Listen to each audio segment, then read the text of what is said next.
Bonjour à toutes et tous. Nous sommes absolument ravis et heureux de vous accueillir à ce nouveau webinaire organisé par le comité gouvernance des entreprises. Alors, quelques mots sur ce comité gouvernance des entreprises du MEDEF. Nos actions et nos objectifs sont orientés autour de deux axes majeurs. Faire la promotion des pratiques de bonne gouvernance. Alors, quand on parle de gouvernance, on pense souvent à un corpus de règles, et notre ambition, c'est de faire en sorte que la bonne gouvernance, ça ne soit pas cocher des cases sur un rapport d'audit ou un rapport de compliance, mais que ce soit un état d'esprit. Et puis et une attitude des dirigeants notamment.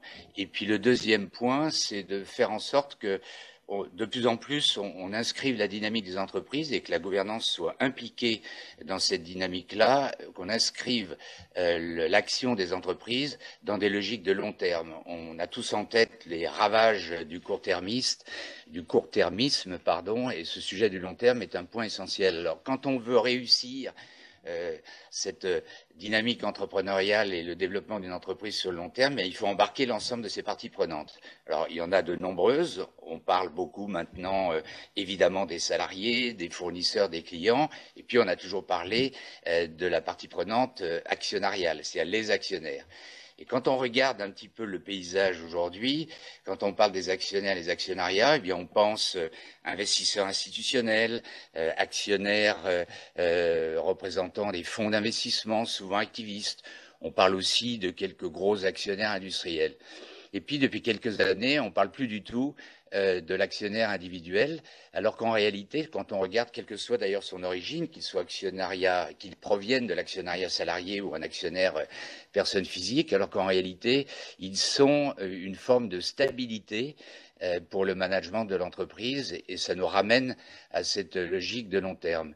Et quand on regarde l'évolution des 2-3 dernières années, cette évolution elle est forte. Il y a un récent rapport de l'AMF qui met en évidence le nombre de nouveaux actionnaires personnes physiques. Je crois que c'était à peu près 400 000 en 2020, 400 000 Français qui ont passé pour la première fois un ordre de bourse ou qui ont réactivé leur compte après des années de sommeil. Et cette tendance, elle faisait suite à la tendance de 2019 qui avait été marquée notamment par l'introduction en bourse de la Française des Jeux avec un vrai succès actionnarial puisque pratiquement 500 000 porteurs avaient souscrit à cette forme de privatisation. Donc notre propos d'aujourd'hui, c'est finalement de marquer le fait qu'après une longue période de recul de l'actionnariat individuel, celui-ci retrouve des couleurs. Alors, quelles en sont les raisons ?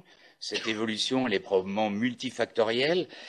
Parmi ces facteurs, et la pandémie l'a révélé, il y a une forme de facilité d'accès à la bourse. C'est plus facile aujourd'hui. Il y a des outils. Il y a beaucoup de start-up d'ailleurs qui proposent des services dans ce domaine-là. Passer à un ordre de bourse, finalement, ça devient aussi facile que de commander un équipement pour sa maison sur un site de e-commerce. Alors, notre propos aujourd'hui, c'est justement de comprendre cette évolution, de comprendre qui sont-ils, de s'intéresser à eux, qui sont-ils et qui sont-elles d'ailleurs, quelles sont leurs attentes vis-à-vis des émetteurs. Et on verra, sans déflorer le sujet, que ces attentes sont aujourd'hui très diverses, différentes. Quelles sont leurs motivations aussi pour investir, demeurer actionnaire et être un actionnaire actif. Alors, dans les temps plus anciens, on était un actionnaire actif quand on venait à l'Assemblée générale parce qu'il y avait des bons petits fours. Peut-être que dans le futur, il faudra offrir un token ou un NFT aux actionnaires personnes physiques qui se brancheront sur les assemblées générales qui sont tenues en ligne. Mais en tout cas, peu importe, c'est une vraie évolution. Et je ne vais pas reprendre les poncifs des thuriféraires du monde ancien et du monde nouveau. En fait, c'est juste un monde ancien qui s'est adapté et donc c'est plutôt un monde qui se transforme et tant mieux si cette transformation du monde grâce au numérique permet justement d'élargir cette base actionnariale et d'y introduire, ou en tout cas de renforcer cette base actionnariale qui privilégie et qui favorise les options long terme du management d'une entreprise. Donc c'est l'objet du sondage qui a été mené par Opinionway. pour le compte de Jean, Kairos Consulting et Leader Exchange, que vous présidez, chère Sophie. Et donc, avant de vous laisser la parole, quelques mots pratiques. Donc, évidemment, comme toujours, ce webinaire sera enregistré, donc il sera diffusé sur les réseaux sociaux et accessible notamment sur les sites du comité gouvernance via des podcasts, Et puis, évidemment, n'hésitez pas à utiliser le chat pour poser vos questions. On nous les transmettra. Et notre propos, bien sûr, c'est pas de faire un déroulé top-down très académique, mais c'est que notre webinaire soit interactif et qu'il vous permette à la fois de poser vos questions et nous-mêmes d'échanger sur les différents thèmes qui seront abordés. Voilà, chère Sophie, merci d'avoir pris cette initiative et de votre contribution au comité gouvernance des entreprises. Je sais à quel point vous êtes attentive aux objectifs que nous avons. Merci, cher Président. Tout d'abord, nous tenons vraiment à remercier le MEDEF et le comité de gouvernance sous votre présidence de nous avoir invités et de nous avoir encouragés de présenter cette étude. Je voulais peut-être commencer pour vous clarifier pourquoi nous avons souhaité faire cette étude et rebondir ce que venait de dire Patrick Bertrand. D'abord, dans un monde qui se transforme et une évolution des actionnaires institutionnels que tout le monde observe, on voulait savoir si cette évolution se manifestait également au niveau des actionnaires individuels. Et pour ça, nous avons souhaité avoir une approche et une expertise interdisciplinaire avec la communication financière et les relations investisseurs, avec la communication digitale, la question de gouvernance et d'ESG, ainsi que l'expérience des entreprises et des investisseurs. Également, nous avons voulu mettre ça dans un contexte qui est nouveau, avec une évolution générationnelle et la démographie dont le président Patrick vient d'en parler, avec des actionnaires individuels qui sont de retour, la généralisation de l'actionnariat salarié et les tendances sociétales avec leur impact réputationnel. Et le troisième point qui était important dans la réflexion et la création et le développement du questionnaire, c'est une évolution des outils et une offre d'investissement en pleine évolution que vient d'être évoquée. Des assemblées générales digitales fortement accentuées et autorisées notamment sous le Covid, une généralisation des outils digitaux et d'information, mais aussi des opérations sur le marché, des produits d'investissement dédiés aux thématiques ESG qui sont nouveaux et en plein essor, et des entreprises qui mettent en avant leur engagement, la stratégie et l'impact RSE, ESG de manière générale. Et pour cela, nous avons nos invités ici, Frédéric Michaud, d'OpinionWay, directeur général d'OpinionWay, précurseur de l'innovation sur les marchés et les études de marketing, qu'il ne faut pas présenter parce que tout le monde le connaît. Anne-Sophie Gentil, présidente de Kairos Consulting, qui conseille et accompagne les grandes entreprises cotées et non cotées et travaille avec les dirigeants sur les questions de réputation, avec les équipes de communication, en relations médias, communication financière et bien entendu communication de crise. Et puis Augustin Leclerc, à ma droite, directeur général adjoint de Jean, qui est une agence de relations publiques et d'influence digitale, et là également accompagne les dirigeants dans la gestion de leur réputation. Et puis moi, je suis présidente de Leader Exchange, où nous accompagnons les entreprises et investisseurs sur leurs thématiques ESG de manière générale. Nous allons avoir un déroulé assez simple. D'abord, nous allons commencer par une présentation plutôt détaillée par Frédéric Michaud, qui va présenter les conclusions de cette étude. Le PowerPoint vous a été communiqué et vous pouvez également le télécharger. Ensuite, chacun va présenter les principaux enseignements, c'est-à-dire vraiment une question pratique. Quels sont les points que nous avons retenus avec notre point de vue, notre expertise variée. Et ensuite, bien entendu, la partie Q&A qui sera dirigée par Patrick. L'objectif, donc, c'est d'un dialogue et nous encourageons toutes les questions. Merci beaucoup.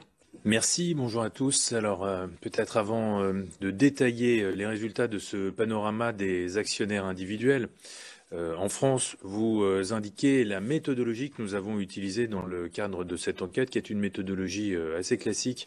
Nous avons interrogé un échantillon de 533 actionnaires individuels. La représentativité de cet échantillon a été constituée selon la méthode des quotas. La méthode des quotas, c'est très simple. On connaît la structuration de la cible que nous souhaitons interroger en fonction de différents critères qu'on appelle des quotas, en l'occurrence des critères de sexe, d'âge, de catégorie socio-professionnelle et de région de résidence. Nous reproduisons cette population en miniature dans notre échantillon en respectant ces proportions qui nous sont données par les quotas. Cet échantillon a été interrogé par questionnaire auto-administré en ligne il y a quelques jours, du 17 au 20 mai 2021 très précisément. Et puis dans cette enquête, comme dans toutes nos enquêtes, nous avons appliqué et respecté les procédures et les règles de notre norme de qualité. Un dernier point sur la méthodologie qui est un point essentiel, le profil des actionnaires individuels.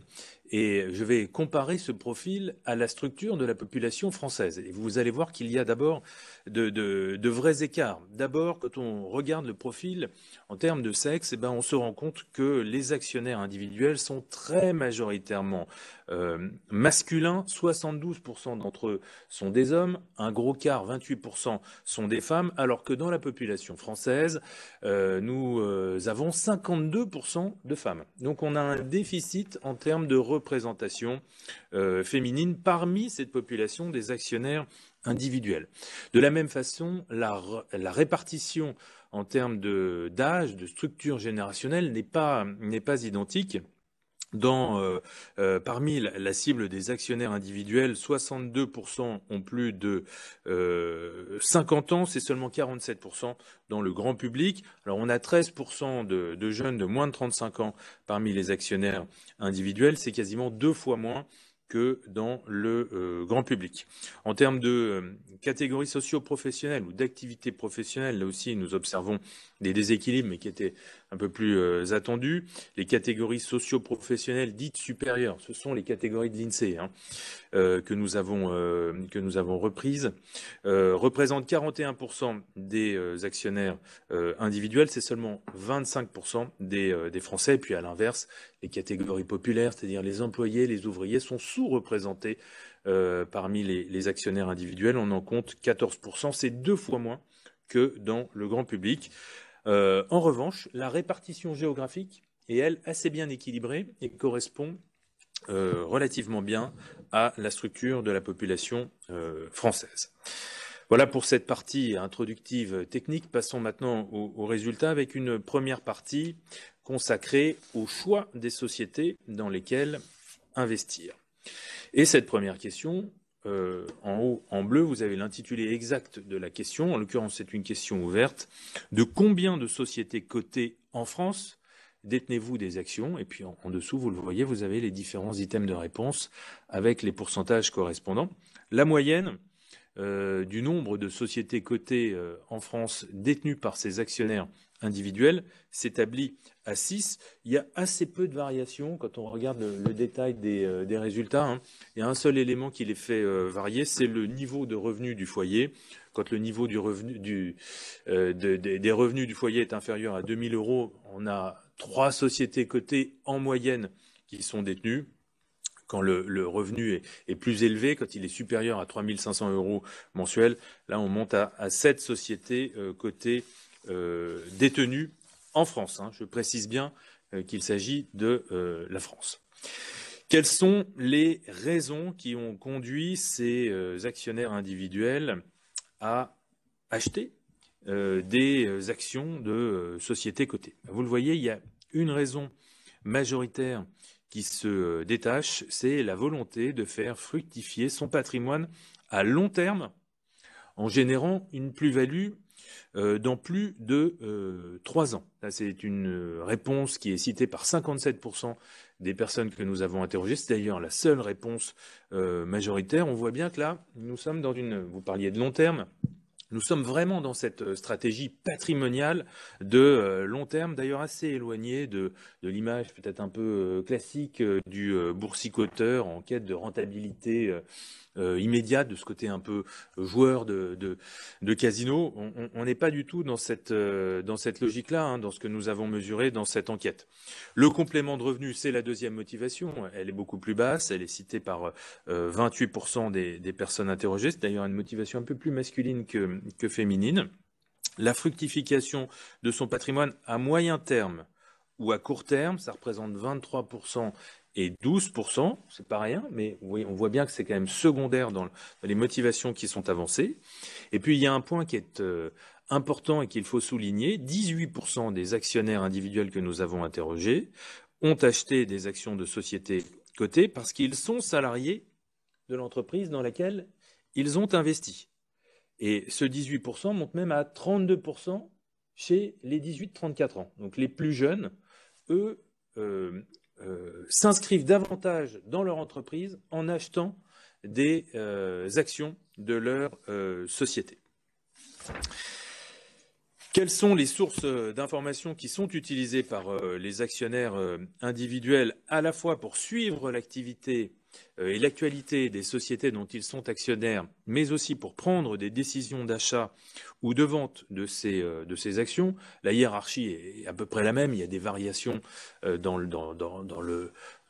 les scores, mais on a quand même la même hiérarchie de sources d'informations utilisées. Ce sont d'abord les grands médias financiers en ligne qui sont utilisés pour suivre l'actualité, mais aussi pour prendre des décisions opérationnelles d'achat ou de vente.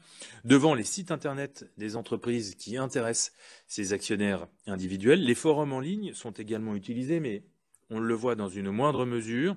Les chaînes audiovisuelles spécialisées sont beaucoup moins utilisées, tout comme les réseaux sociaux, 4% pour suivre l'actualité. On monte tout de même à 11% chez les 35-49 ans et 5% pour prendre des décisions d'achat et ou de vente de ces actions.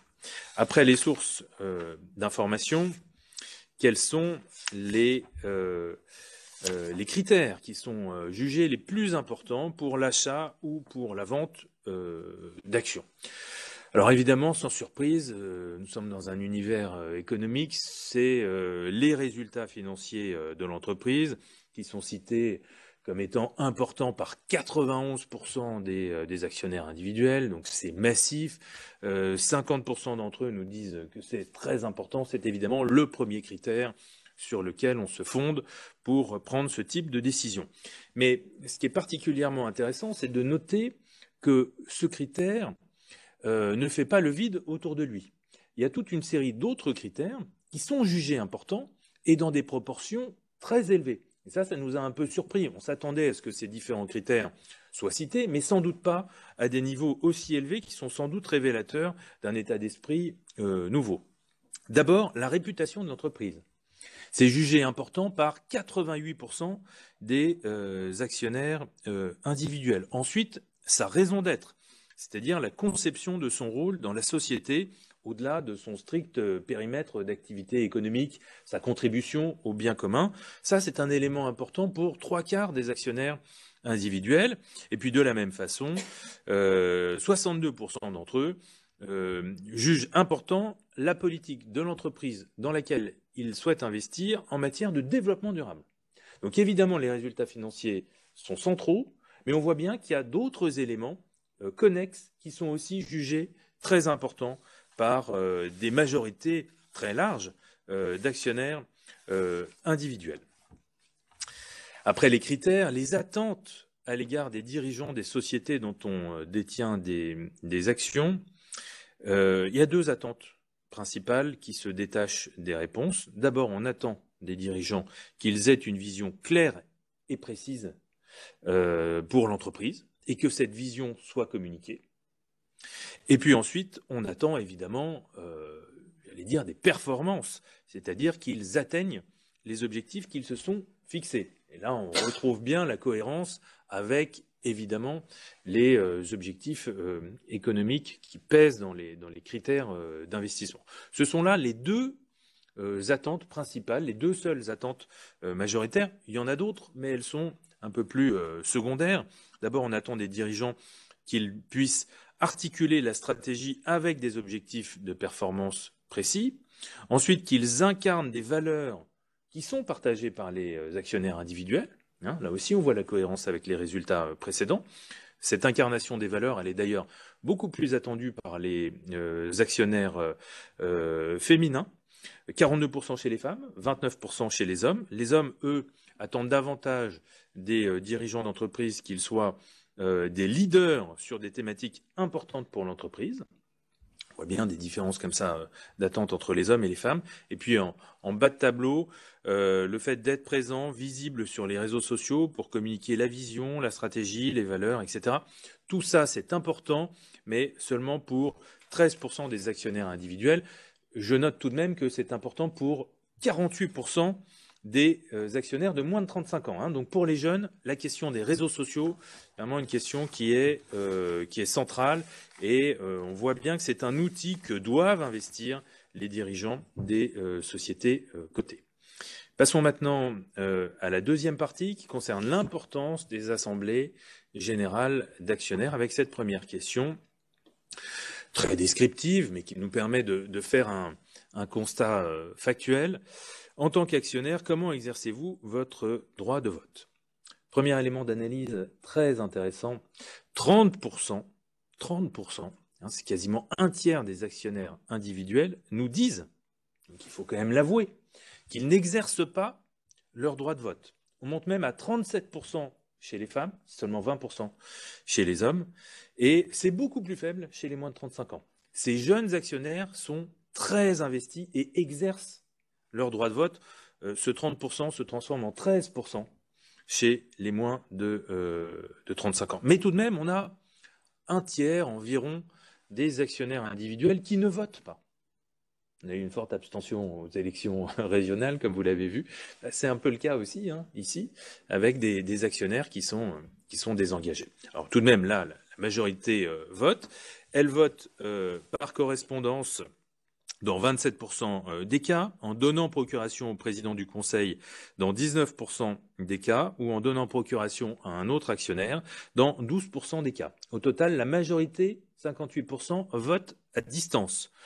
Le fait d'assister à l'Assemblée générale des actionnaires, donc en présentiel, comme on dit désormais, ça ne représente que 9% du comportement des actionnaires individuels. Alors, voilà pour l'exercice du droit de vote. D'autres chiffres qui sont très intéressants. La participation aux assemblées générales des actionnaires. En présentiel, seuls 10% seulement des actionnaires individuels ont déjà assisté à une assemblée générale des actionnaires en présentiel. Le chiffre est 2 fois plus élevé pour les assemblées générales dématérialisées, pour les assemblées à distance en digital. Là, on voit bien la facilité, le confort et le surcroît de participation que permet le digital. On monte à 21%, mais ça reste tout de même très très faible. Alors les plus jeunes participent un petit peu plus, à la fois en présentiel et en digital, mais ce n'est jamais majoritaire. Jamais majoritaire, quel que soit le type d'assemblée générale, en présentiel ou une assemblée générale à distance. Comment expliquer cela? Quelles sont les raisons qui sont citées par les actionnaires individuels qu'ils mettent en avant pour expliquer qu'ils ne participent pas aux assemblées générales en présentiel? Bon, d'abord, il y a des raisons pratiques. Ils ne peuvent pas se déplacer dans un quart des cas, notamment le cas pour les catégories populaires, 35%. Elles se tiennent pendant leurs heures de travail, 17%. C'est notamment cité par les catégories socio-professionnelles supérieures, les cadres, etc. Il y a une forme de désintérêt aussi, hein, qui est citée par les actionnaires individuels, par 27% d'entre eux. Et puis surtout, il y a un point qui est très intéressant, qui est cité par 1/5 des personnes qui ne se rendent pas aux assemblées générales en présentiel, c'est l'idée qu'ils pensent que leur voix ne compte pas. Et ça aussi, hein, on voit bien le parallèle avec l'abstention, hein, on a la même chose en politique, hein, cette idée que c'est ce qu'on appelle le coût marginal du vote est très faible, et donc il n'y a pas d'efficacité à son vote, mais j'y reviendrai parce qu'on a d'autres éléments qui permettent de mettre en perspective cette réponse. Alors plus généralement, les assemblées générales virtuelles, cette fois-ci, sont perçues de façon très positive, extrêmement positive, et sont parées de toute une série de vertus. D'abord, justement, c'est le point le plus fondamental, elles permettent aux actionnaires de voter en ligne. Ça, c'est reconnu par 98% des actionnaires individuels. Elles permettent aussi une plus grande souplesse. On a vu qu'il y avait des problèmes qui étaient liés aux horaires des assemblées générales en présentiel. Évidemment, en virtuel, on a accès au replay et donc on a une plus grande souplesse pour suivre ces assemblées générales. Elles permettent également une plus grande interaction puisqu'elles permettent de poser des questions et d'interpeller les dirigeants de l'entreprise dans laquelle ils ont investi. Et puis enfin, pour les actionnaires individuels, il est clair que cette pratique qui a émergé, qui s'est fortement développée pendant la crise sanitaire, est là pour durer. Hein, ce n'est pas simplement un élément conjoncturel qui se referme avec la parenthèse de la crise sanitaire, non, c'est bien quelque chose qui doit être durable. Je parlais tout à l'heure des raisons qui conduisent les actionnaires individuels à s'abstenir ou à ne pas participer aux élections. On va le voir aussi dans cette troisième partie qui est consacrée au poids des actionnaires sur la stratégie de l'entreprise, avec cette première question qui est pour moi un élément majeur des résultats de cette enquête. La question est la suivante. Selon vous, les actionnaires individuels sont-ils une priorité pour les entreprises cotées dans lesquelles vous avez investi? Pas d'une manière générale, celles dans lesquelles vous avez investi. 60% nous disent non. Et même 17% non, pas du tout. Nous avons là clairement le sentiment nettement exprimé par les actionnaires individuels de se sentir délaissés, de se sentir laissés pour compte par les dirigeants d'entreprises, des entreprises dans lesquelles ils investissent. Ils ne considèrent pas qu'ils sont une priorité. Alors, un tiers d'entre eux nous disent que c'est le cas, notamment un petit peu plus chez les femmes, un petit peu plus chez les catégories populaires, mais ce n'est jamais majoritaire. Donc là, on a une véritable difficulté dans la relation entre les actionnaires individuels et puis les dirigeants des entreprises cotées dans lesquelles ils investissent.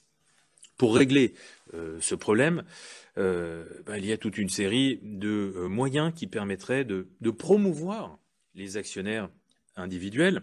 La question est posée évidemment uniquement aux 60% des actionnaires qui estiment ne pas être une priorité pour les entreprises cotées. Premier levier, une communication digitale adaptée aux actionnaires individuels en dehors de la période des assemblées générales. Le levier digital, on le voit bien, n'est pas assez utilisé et il y a une vraie attente d'une utilisation beaucoup plus large des technologies. Deuxième levier, avoir des interlocuteurs dédiés aux actionnaires individuels pour répondre aux questions. On est toujours dans cette idée de dialogue et d'interaction.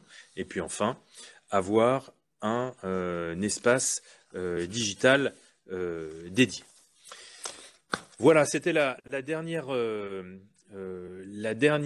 question de cette enquête, hein, vous le voyez, qui est extrêmement riche. Toute une série de résultats ont été évoqués. On peut en retenir quelques-uns. D'abord, on voit que le profil des actionnaires individuels est encore relativement décalé par rapport à la population française. Le portefeuille détenu est diversifié puisqu'on a 6 actions détenues en moyenne.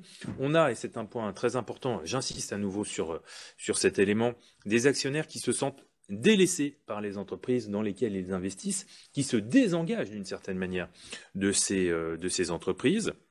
Des actionnaires aussi qui ont des objectifs d'investissement dans le temps, qui s'inscrivent sur la longue durée et qui ont des objectifs qui sont clairement définis.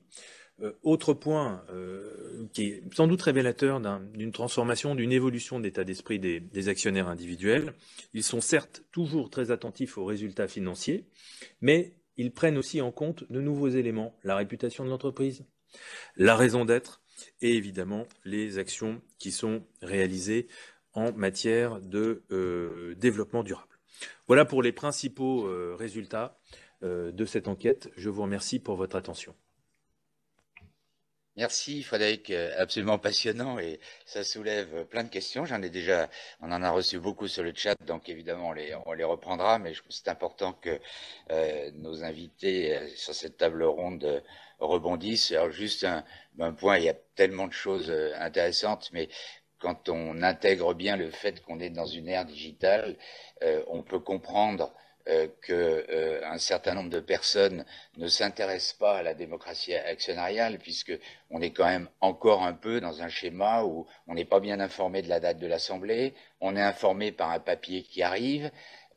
Après, pour voter, il faut remplir un papier qu'on renvoie à sa banque ou à l'émetteur si on est adhérent en direct. Enfin, je veux dire, on est dans un autre monde. Ça nous ramène d'ailleurs en période électorale à d'autres raisonnements. Il n'y a quasiment pas de push qui sont faits par les émetteurs pour dire voilà, il y a l'Assemblée générale, en cliquant sur tel lien, vous pourrez avoir accès aux documents principaux et à des dimensions de vote. Donc il y a plein de choses absolument passionnantes, mais évidemment, je ne veux pas déflorer la contribution qui va être très intéressante de nos différents intervenants.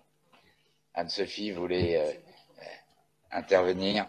Je vais vous apporter un regard sur cette étude dont l'analyse livrée par Frédéric est absolument passionnante. Moi, j'ai plus vous apporter un regard sous l'angle réputationnel. Pourquoi cette étude est intéressante? Parce qu'elle donne une photographie des actionnaires individuels et salariés.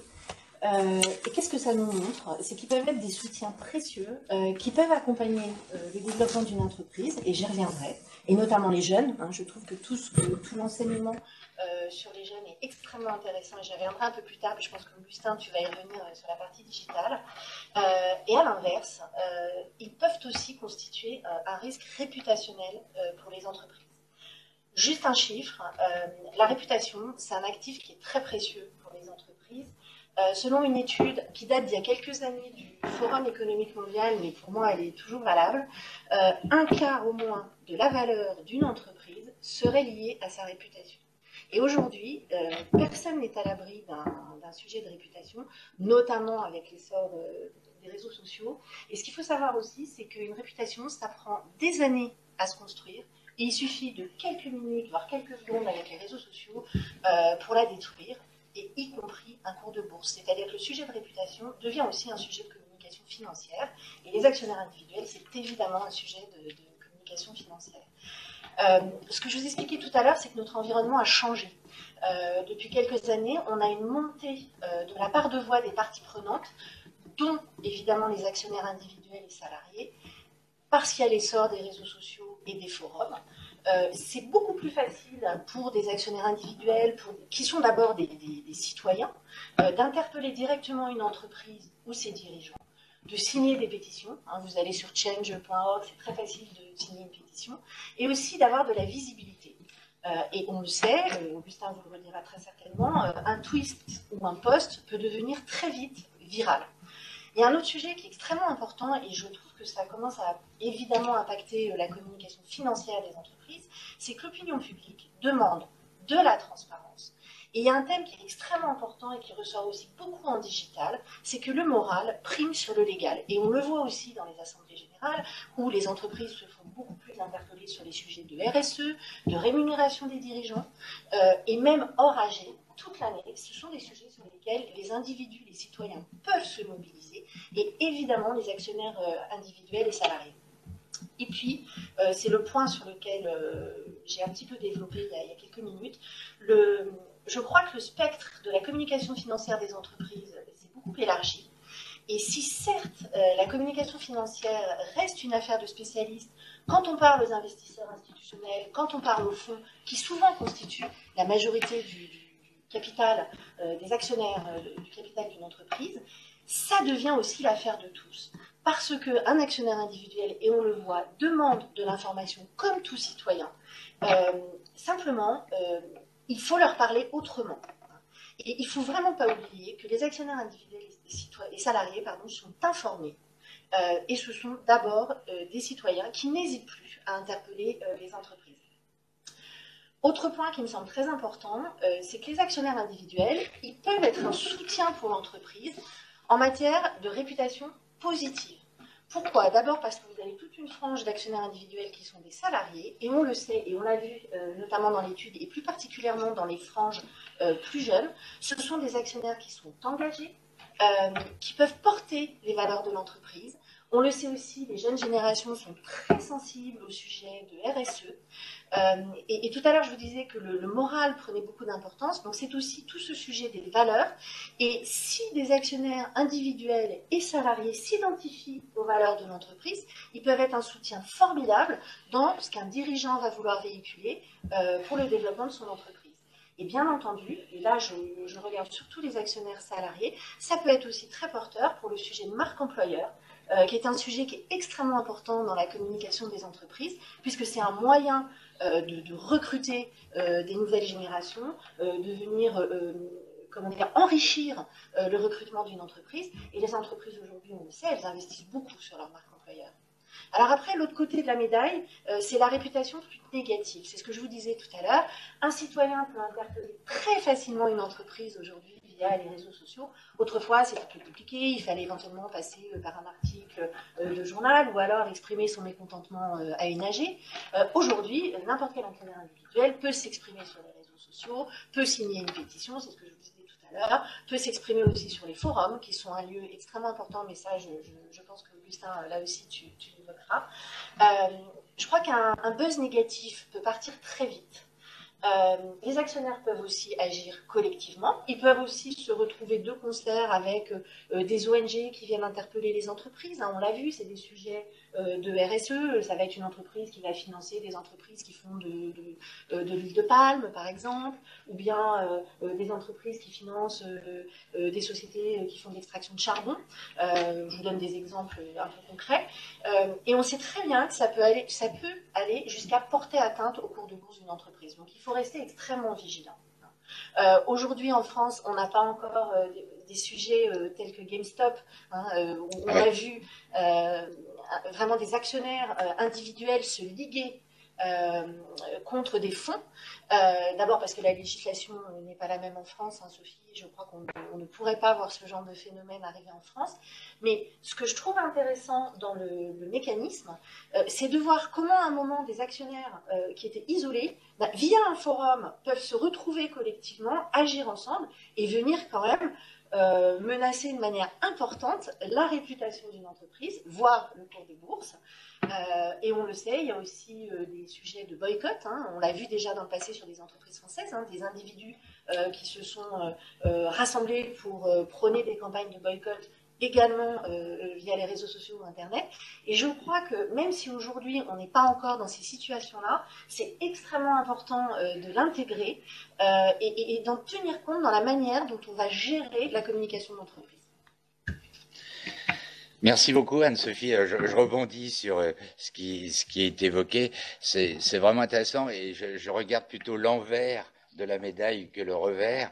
Et ce que vous avez mis en avant, c'est que finalement, c'est un moteur assez incroyable de dynamique et de développement du développement, enfin de la stratégie durable d'une entreprise, de sa politique RSE, de sa politique en matière de talent, et donc s'appuyer, puisqu'on cherche les moyens quand on est dirigeant ou dirigeant d'entreprise, comment on booste cette dynamique autour de la RSE, s'appuyer sur un actionnariat individuel, c'est un bel envers de la médaille. Je crois que ça apporte beaucoup. Et puis donc, comme on va rythmer notre table ronde avec différentes questions, il y avait une ou deux questions sur la mention notamment sur le fait qu'il y avait beaucoup de jeunes qui devenaient actionnaires directement de leur entreprise, alors soit en étant investisseurs directement, soit au travers de partage de la valeur avec des plans d'action, des stock options, enfin on appelle plus ça maintenant des plans d'action gratuites. Et je crois qu'il y a là une vraie dynamique et qu'on peut intégrer dans l'environnement global du pays. Il y a une vraie prise de conscience de la part des Français de ce qu'est un entrepreneur, de ce qu'est une entreprise. Il y a de plus en plus de jeunes qui s'impliquent dans la dynamique entrepreneuriale et cette logique de partage de la valeur qui n'était auparavant que très largement ciblés autour de la rémunération, voire de l'intéressement, se partagent aussi au travers de l'accompagnement sur le long terme de la valorisation d'une entreprise. Et donc je crois que ça c'est vraiment une vraie tendance que vous avez soulignée. Et puis il y avait une deuxième question, comment favoriser l'actionnariat salarié en France? Bon, c'est le sujet d'ailleurs d'un des groupes de travail du comité de gouvernance, mais le thème étant le partage de la valeur, pour nous assez clairement la légitimité d'une entreprise en tant que citoyenne, en tant qu'acteur important du développement économique, social et sociétal, se fera dès lors que ce partage de la valeur sera bien équilibré. Je ne dis pas mieux équilibré, parce que dans un certain nombre d'entreprises, il est effectivement très bien équilibré, mais porter cette dynamique et cette ambition, c'est aussi favoriser la logique long terme que j'évoquais tout à l'heure. Augustin? Bonjour à tous. Effectivement, sur les actionnaires individuels, vous l'avez évoqué, les actionnaires salariés, pardon, c'est peut-être plus facile de s'adresser à eux pour les entreprises parce que c'est un public captif, on peut les adresser en communication interne. Néanmoins, on voit que c'est pas du tout la majorité des actionnaires, puisque les actionnaires salariés sont actionnaires d'une entreprise, mais on voit que la moyenne, c'est plutôt 6 entreprises. Donc, comment est-ce que les 5 autres entreprises s'adressent à ces personnes? Et c'est là que les canaux digitaux peuvent être particulièrement intéressants. On l'a vu dans l'étude présentée par Frédéric.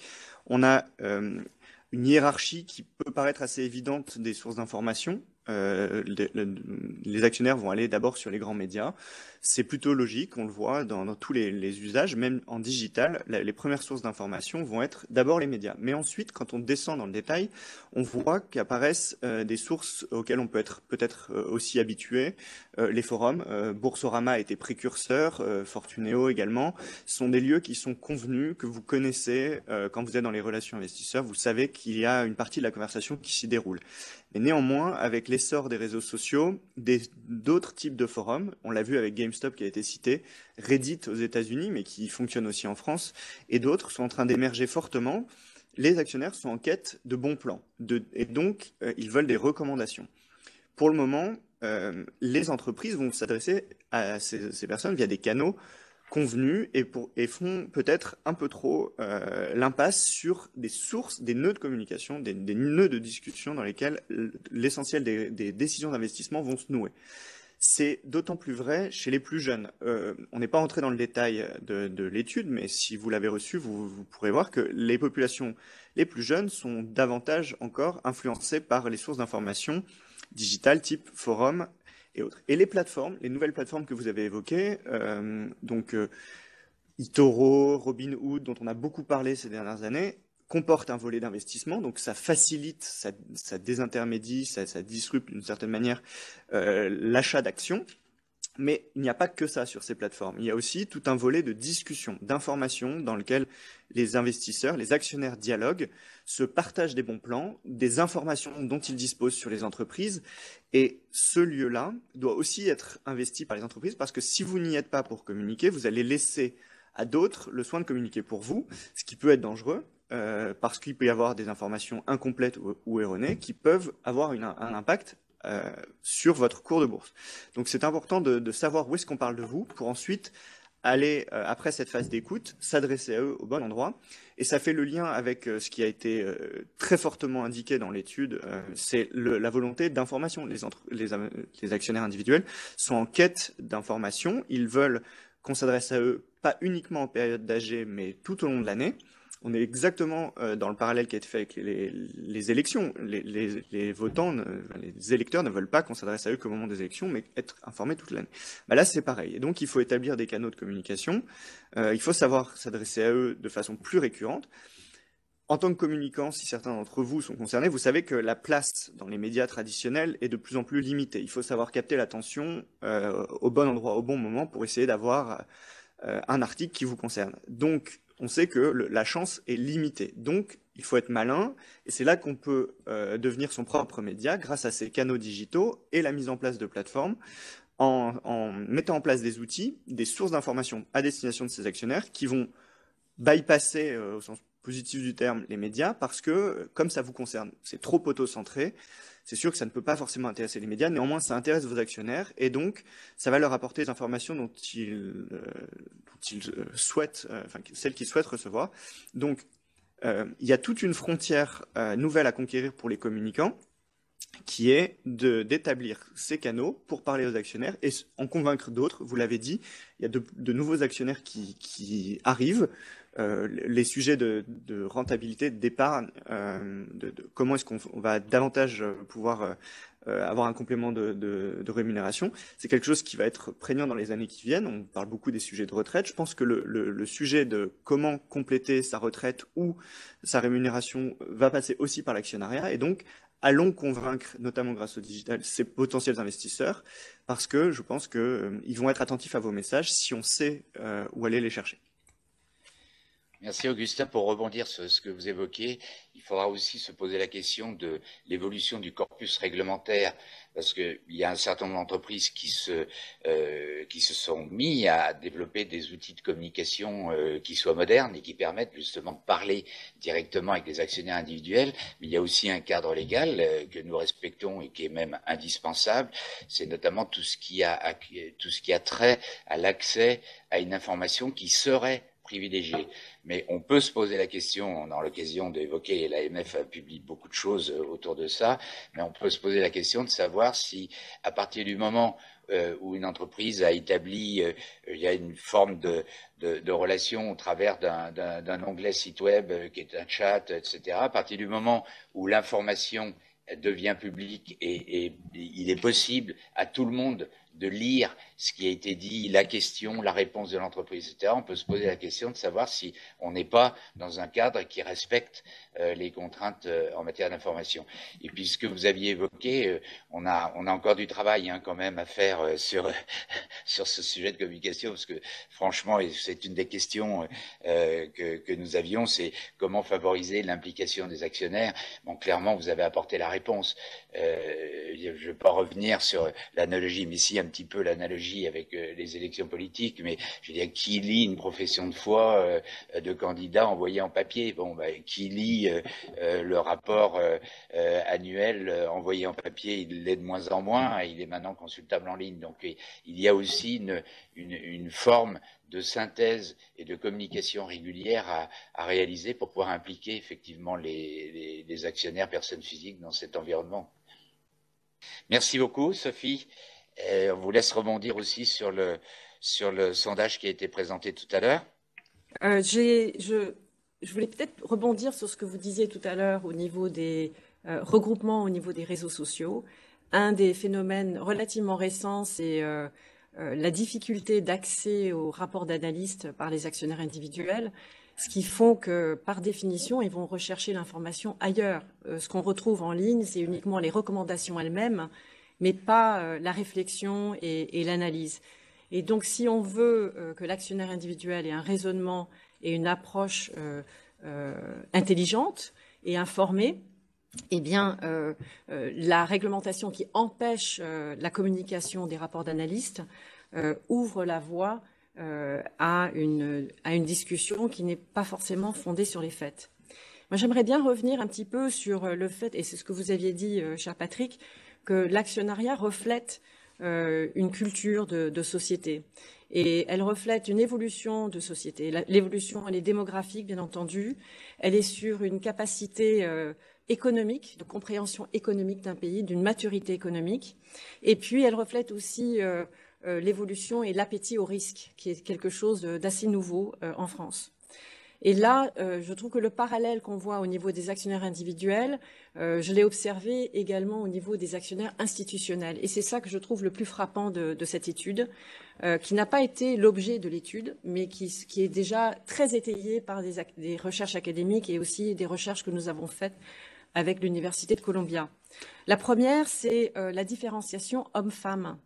Ce qu'on a observé au niveau des actionnaires individuels ici, que ce soit au niveau des thématiques, notamment développement durable dont vous parliez, raison d'être, où la différence est notable entre les hommes et les femmes, eh bien, on l'observe également au niveau des investisseurs institutionnels et au niveau des administrateurs des sociétés. Des études américaines, et une étude que nous avons faite avec Columbia aux États-Unis, mais également en Europe, montre que la différence des administrateurs féminins des sociétés cotées intégrer les questions de développement durable et les questions extra-financières comme des éléments majeurs d'une entreprise, alors que les hommes l'intégraient beaucoup moins. Parallèlement, on avait cette même observation au niveau des investisseurs institutionnels. Les investisseurs institutionnels féminins, ou des portefeuilles gérés par des femmes ou des analystes femmes, intégraient également ces éléments de manière beaucoup plus importante que les hommes. Là où la différence se réduisait, c'est au niveau générationnel. Plus les gens étaient jeunes, plus les répondants étaient jeunes, plus la différence se réduisait. Et on l'observe également dans votre étude, Frédéric. La deuxième chose, c'est le rajeunissement démographique au niveau de l'actionnariat. On le voit également au niveau des investisseurs institutionnels. Là, on a observé donc les moins de 35 ans composent 32% des moins de 35 ans sont actionnaires salariés. À partir du moment où l'actionnaire est salarié et qu'il a également ou qu'elle a également 5 autres actions, c'est un actionnaire avisé, informé et qui, en plus du fait d'être actionnaire de la société dont il est salarié, a également des éléments de comparaison avec les sociétés dans lesquelles ils investissent. Et là, dans ce rajeunissement, je voudrais également rappeler, parce que tout arrive d'ailleurs, très souvent, on est influencé par le monde, de ce qui se passe aux États-Unis. La semaine dernière, un fonds d'investissement a lancé une nouvelle initiative de plus de 100 millions de dollars, et dans laquelle leur objectif est d'attirer les investisseurs individuels et les rendre activistes sur les questions environnementales et sociales. Et donc, ce qu'on a vu, et l'investisseur qui a lancé ça, c'est le même investisseur qui était derrière le renversement du conseil d'administration d'Exxon. Donc, cette tendance, c'est une question de temps en France. Et donc, les entreprises doivent impérativement se rendre compte que leurs salariés et leurs actionnaires individuels sont également ces acteurs qui vont se manifester et qui vont travailler de manière désorganisée sur ces questions sociétales. La troisième chose, c'est la diversification de l'actionnariat, chose qu'on a également observée au niveau des institutionnels. Là où l'actionnaire institutionnel des entreprises, et les entreprises françaises, on l'ont vu vraiment très rapidement, c'est la mondialisation, la diversification du type d'actionnaire institutionnel et donc ce besoin de s'adapter très rapidement aux attentes et aux besoins d'information de ces actionnaires. Eh bien, on observe la même chose au niveau des actionnaires individuels, là aussi, très grande variété en termes démographiques, avec notamment, et je trouve chose intéressante de cette étude, de l'arrivée d'une forte population également de revenus faibles qui dépendent de ces investissements pour compléter leurs revenus. Et ça, c'est un enjeu sociétal majeur. Ensuite, le dernier point, et je crois que je voudrais terminer là-dessus, et c'est peut-être la leçon que je tire de cette étude qui est très riche en enseignements, parce que là, nous n'avons présenté, je dirais, que 20% pour être vrai, eh bien, c'est le besoin d'engagement. C'est la leçon que je retiens. C'est un actionnaire qui se sent désengagé, eh bien, c'est à l'entreprise de s'engager. Et c'est l'engagement de cette entreprise, tout comme les entreprises ont dû apprendre à engager avec leurs investisseurs institutionnels, français, étrangers, activistes, non activistes, institutionnels, fonds de retraite. Eh bien là, il faut de l'innovation, il faut de la créativité pour s'engager auprès de ces actionnaires individuels, qu'ils soient salariés ou qu'ils soient non salariés.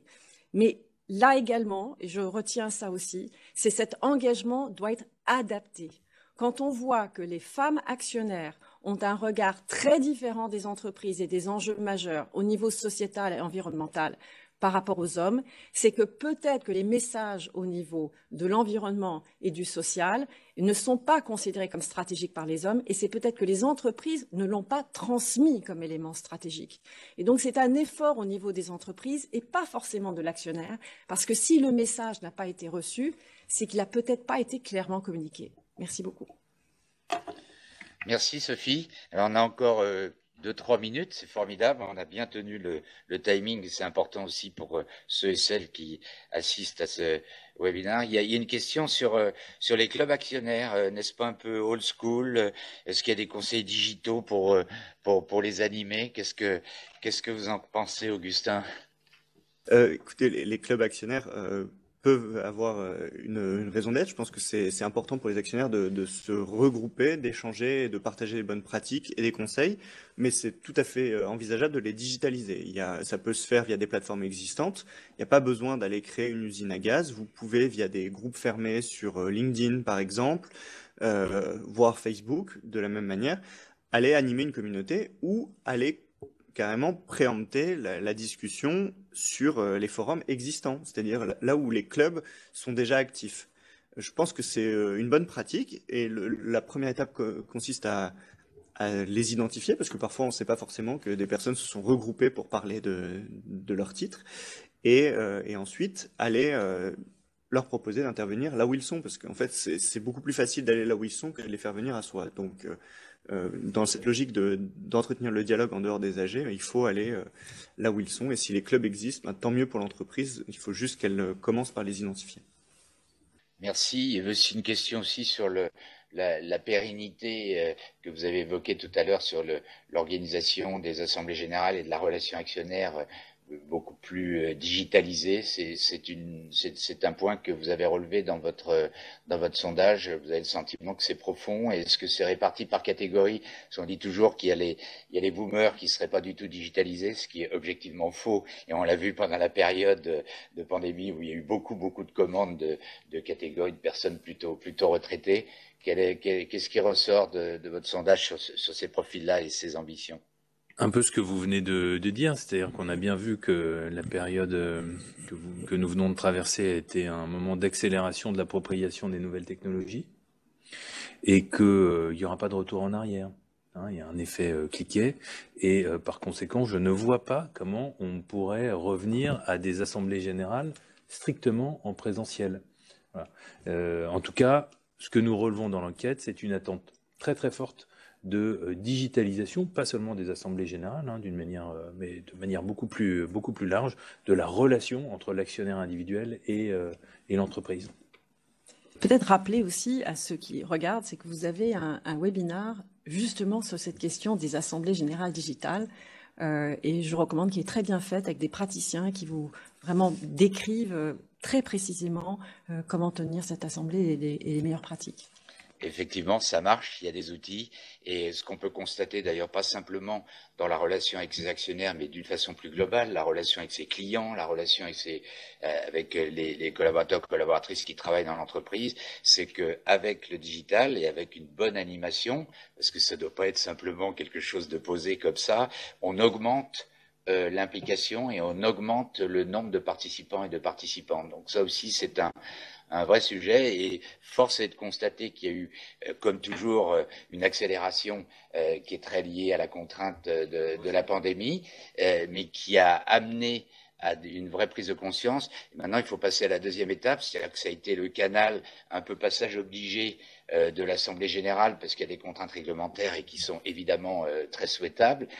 Maintenant, il faut aller dans la logique dynamique. Et finalement, ça rejoint ce qu'on évoquait tout à l'heure dans les travaux que nous essayons de mener au sein du comité de gouvernance d'entreprise, essayer de faire en sorte que de faire d'une règle une opportunité et finalement de faire disparaître la règle pour en faire un outil qui soit un outil dynamique dans la relation avec son environnement et avec ses parties prenantes. Et Anne-Sophie, ce que vous évoquiez tout à l'heure sur le sujet du risque réputationnel, on y est, et on sait bien qu'on est dans un monde aujourd'hui où il y a 20 ans ou 30 ans, on savait qu'on pouvait faire évoluer les choses uniquement par le corpus réglementaire. C'était la loi, le règlement qui faisait évoluer les entreprises. Aujourd'hui, il y a une contrainte qui est au moins aussi importante, et d'ailleurs dans un certain nombre de domaines, et vous l'avez parfaitement souligné, dans un certain nombre de domaines, la sanction réputationnelle est autrement plus lourde, délicate et difficile à traiter par l'entreprise que la sanction, j'ai payé une amende ou j'ai été assigné devant le tribunal. Et donc je crois que c'est ça qu'il faut retenir, avec en chapeau de tout ça l'ambition que l'actionnariat salarié apporte tout ce que l'on a vu tout à l'heure, mais qu'il embarque aussi ce partage de la valeur. C'est toutes les entreprises, et il y a des études, vous l'avez mentionné Sophie, et ça va progresser parce qu'on va avoir une dimension d'évolution dans le temps. Toutes les études montrent une forme de corrélation, pas forcément de cause à effet, mais de corrélation entre l'implication des salariés en tant qu'actionnaires de l'actionnariat individuel vers tous ces projets et ces ambitions qui sont essentielles et qui s'inscrivent dans la logique long terme que j'évoquais tout à l'heure. Voilà, merci infiniment, c'était absolument passionnant, bref, court, concis, Comme on l'a évoqué, donc vous pourrez transmettre et diffuser ce podcast. Et puis bien sûr, vous pouvez continuer à poser un certain nombre de questions et nos interlocuteurs pourront répondre au travers des outils que maintenant nous connaissons tous bien. Vous avez sous les yeux leurs coordonnées et puis nous on avait déjà très largement communiqué autour de ce webinaire sur les réseaux sociaux. Donc vous avez leurs adresses, au-delà de leurs adresses mail, leurs adresses réseaux sociaux. Merci infiniment de votre écoute, de votre présence et je pense et je suis convaincu qu'on partage tous une belle ambition, c'est que nos entreprises non seulement se développent en assurant la performance qui est attendue sur la performance financière, mais en intégrant cette performance long terme et ce rôle que doivent jouer les entreprises dans la dynamique sociétale que nous attendons tous. Merci infiniment, merci à nos intervenants et intervenantes et à très bientôt puisque nous sommes au milieu d'une longue série de webinaires sur différentes thématiques et merci de votre intérêt pour ces sujets. Très bonne journée à tous et à toutes.